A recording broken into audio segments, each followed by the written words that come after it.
Bonjour à tous et bienvenue dans la correction de l'exercice du jour 9 du matendrier de l'Avent. Cet exercice consistait en l'étude de la série des arctangentes de 2 sur n carré. Alors bravo à tous ceux qui connaissent le développement limité de arctangente à l'ordre 7, mais en l'occurrence il nous suffit de savoir que le premier terme du développement limité c'est pour arctangente de x, c'est x. Donc en fait, le premier terme du développement limité, c'est l'équivalent. Donc en fait, arctangente de 2 sur n carré, ça va être équivalent en plus l'infini à 2n carré, qui est terme général d'une série convergente. Donc la série converge par critère d'équivalence. Et on a déjà montré que la série convergeait. Mais maintenant, ce qui nous intéresse, c'est d'avoir le calcul de la série. Donc, la question qu'on se pose d'abord, c'est est-ce qu'on sait le calculer directement, des sommes d'arctangentes? Et a priori, la réponse que moi je me fais et que vous ferez sans doute, c'est que non, on ne sait pas le calculer.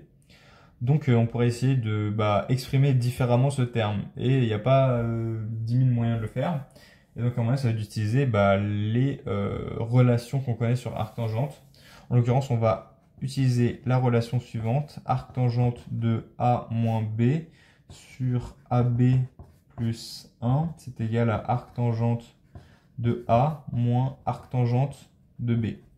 Alors ça, vous voyez que ça ressemble fortement à une formule de la tangente, et c'est logique, je vous laisse le montrer, mais du coup, il y a exactement la même pour une somme d'arctangentes. La question est pourquoi est-ce qu'on préfère avoir une différence d'arctangente? Parce que là, on a une arctangente exprimée en fonction de 2. Donc, a priori, on se dit qu'on pourrait exprimer celle-là en fonction de deux autres. Mais si on a une somme, ça va nous avancer, mais pas forcément grand-chose. Alors que si on a une différence, ce qu'on peut espérer, c'est avoir un télescopage.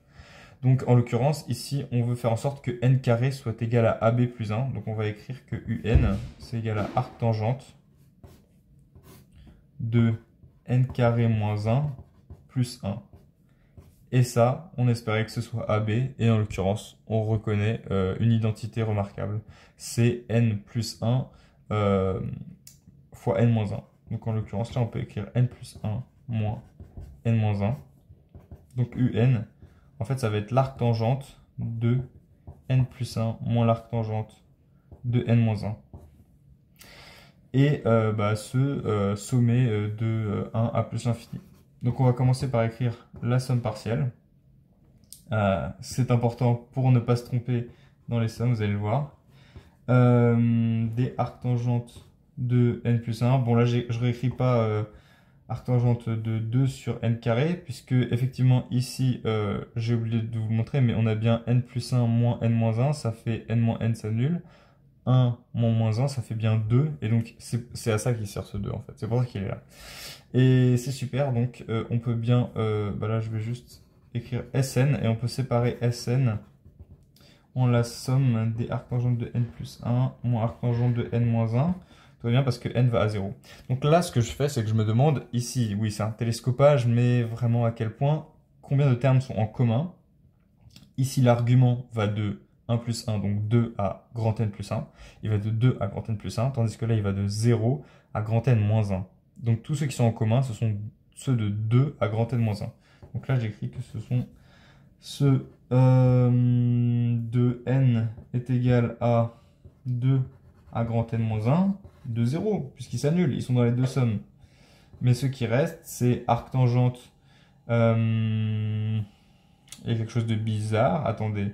N, il part de 2. Oui, ok, c'est d'accord. Donc, de ce côté-là, ça va être ceux qui sont au-dessus de N-1. Donc, ça va être arctangente de N plus arctangente de N plus 1. Tandis que de ce côté-là, ça va être arctangente de 0 et arctangente de 1. Donc, moins arctangente de 0 et arctangente de 1. Et en fait, là, on est déjà à la fin. Pourquoi? Parce qu'on connaît les limites. Je rappelle que la fonction arctangente, c'est la réciproque de la fonction tangente. Que la fonction tangente fait une sorte de courbe comme ça sur moins pi sur 2, pi sur 2. C'est-à-dire que là, elle tend en l'infini, vers plus l'infini en pi sur 2, vers moins l'infini en moins pi sur 2. Et donc la courbe tangente fait l'inverse et elle va tendre vers pi sur 2 et moins pi sur 2, respectivement en plus l'infini et moins l'infini. Donc elle fait quelque chose qui ressemble à ça, même si c'est moche. Donc ici, ça c'est égal à... je vais écrire 2 fois pi sur 2 plus petit o de 1, puisque ça tend vers pi sur 2, moins arctangente de 0, c'est 0, et arctangente de 1, c'est la fameuse valeur, tangente de pi sur 4 égale 1, donc moins pi sur 4. Donc ici, on a pi moins pi sur 4, c'est-à-dire 1 moins 1 quart, 3 quarts de pi. Et nous avons calculé la valeur de la série. À bientôt!